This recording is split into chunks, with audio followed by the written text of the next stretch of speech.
3 minutes, quelques centièmes. C'est-à-dire un peu plus de 3 minutes pour effectuer. Bon là du coup vous faites un truc rigolo. Quand je vais raconter ça, on va me dire. On va voir, regardez vos montres, on va Laurent, voir ça le vous temps, enverra, on va Oui, effectuer le oui, tour. oui. On improvise, hein. Bah, c'est très bien. C'est une belle improvisation. Allez, Allez, Oui. on est parti. un tour de Bugatti. C'est parti. Vous n'aurez peut-être pas les mêmes sensations, mais bon. Non, vas-y, Alors, je vais donner les... Donc là on est dans la pit lane. Donc la boîte d'accélération sur laquelle on se trouve et une deuxième voie sur laquelle les voitures ou les motos vont venir se stationner face à leur stand pour qu'on puisse intervenir, faire les pleins, changer les pilotes, et pas faire le plein des pilotes, et changer les pneus ou faire de la mécanique s'il y a besoin de faire la mécanique. On va sortir de la pit lane pour rentrer sur la piste de course. On retrouve le bâtiment du Welcome. Et on va attaquer ce qu'on appelle la courbe d'Alop, qui est une courbe, je pense, en auto, où on peut atteindre jusqu'à 85, 90. voilà, 285, 290 km/h à l'endroit où on est. Et en moto, en particulier en MotoGP, on dépasse le 300. Les MotoGP, je pense qu'on dépasse le 310 km/h. Quand les motards se mettent sur l'angle, c'est-à-dire là, on vient de Sur les cordes. avant d'entamer leur freinage, eh bien, on peut atteindre 310 km/h. Il y a des points de repère. Freinage. On attaque ce qu'on appelle la chicane Ça va d'Alep. passer, Donc ouais, c'est avec un la virage vitesse. gauche-droite qui a été fait pour briser la vitesse. À l'époque, c'était une grande courbe linéaire et elle nous amène pour passer sous le monument, peut-être le plus représentatif du circuit des 24 heures. La Sur large. passerelle d'Alep. Alors il faut soit faire sans bras quand on passe. Pas trop. Pas trop. Pas trop, Vous allez non. voir, après vous allez prendre à droite dans la courbe en Dans fait. la courbe, d'accord. Moi je connais ça. Allez. On peut peut-être ralentir, quasiment s'arrêter au niveau Ouais. de la séparation des deux. Ouais, pistes. on va s'arrêter en bas là, après, là. Voilà, à la jonction des deux Vous voyez, circuits. le circuit est loin d'être plat. Hein, le point culminant, la Là, juste passerelle ici à d'Alep droite est un point de culminant. l'herbe. Ouais, voilà. Vous avez la zone dite des populaires. Mais je reste là On sur a la voie. passé à gauche la Ouais, zone restez dite par là, des on va aller là. populaires. Ouais, puis vous Avec arrêtez bus, ici. mais vous avez là toute une partie Parce que qui est quand très il part par là, intéressante, qui est la normalement. zone, à l'époque, on appelait la zone des populaires, qui est franchement, si vous avez l'occasion, quand vous êtes en pause, si vous ne travaillez pas, si vous avez une période de temps libre pendant les épreuves, et en particulier pour les 24 heures du Mans, venez à cet endroit-là.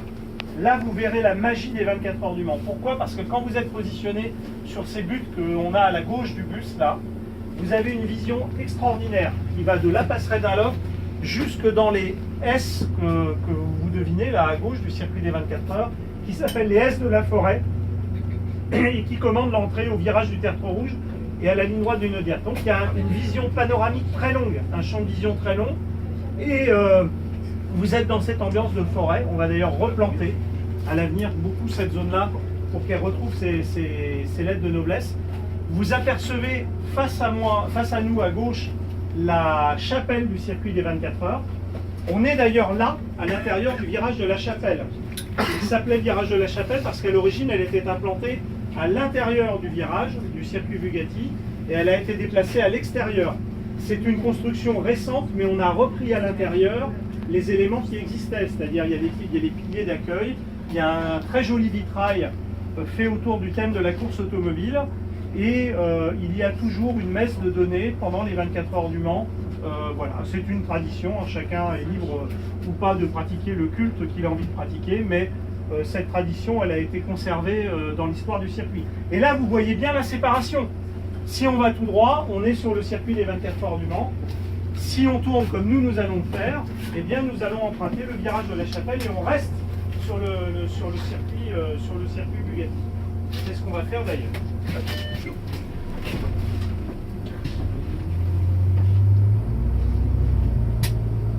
C'est sympa, ouais. Vous n'oublierez pas les guides à la sortie, hein, parce que là c'est exceptionnel. J'ai pas encore fait les cadeaux de Noël. Donc les fameux bacs à gravier, hein, qui sont des dégagements qui permettent de stopper les véhicules de course. Et c'est pas évident parce que ça fuse aussi un véhicule.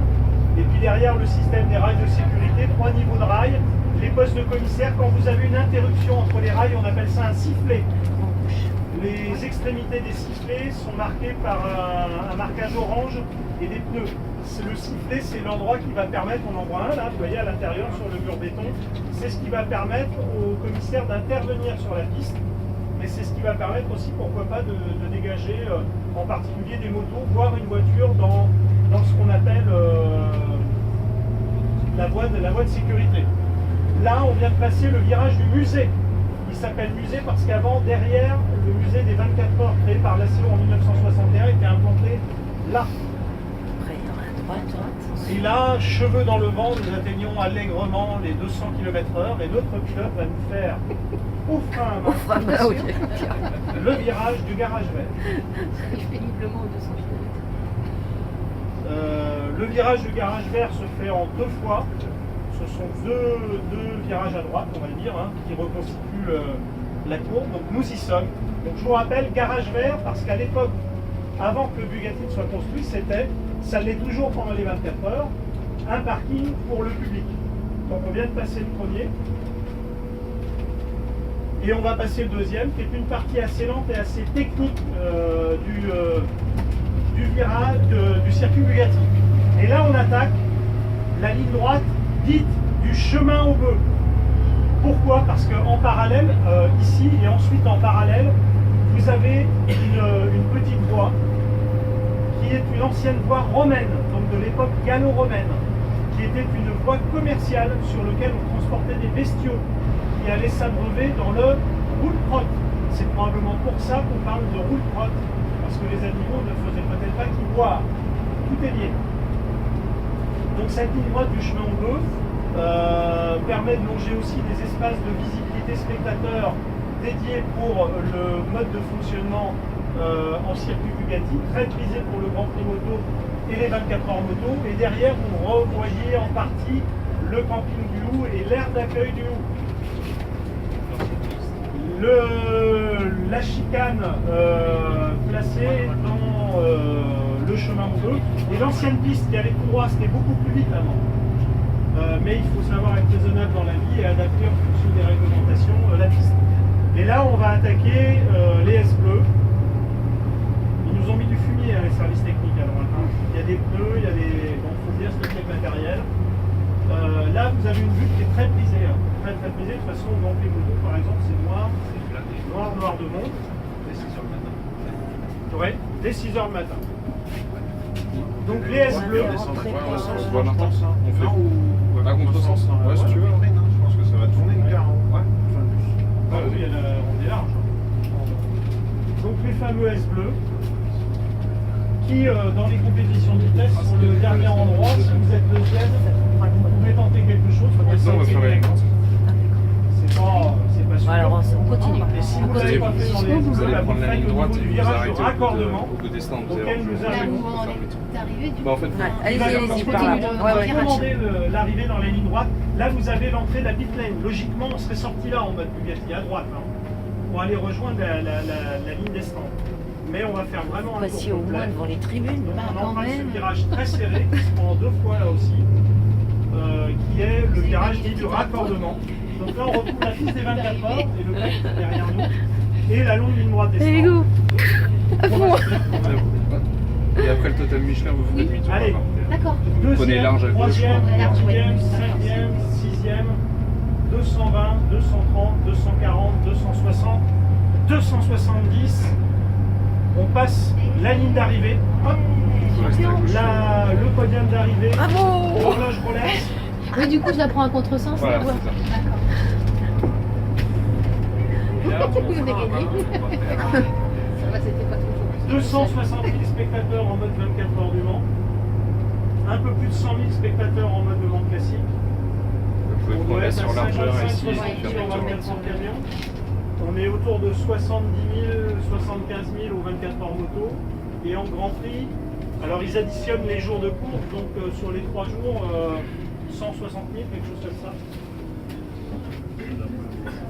Et là, malheureusement, on était bien placé, tête à queue.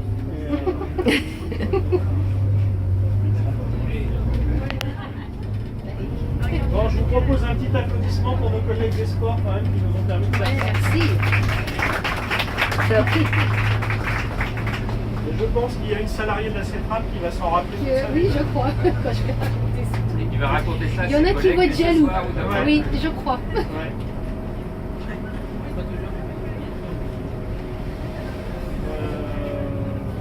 Bon, ça vous a plu? C'est la bouche entre les deux.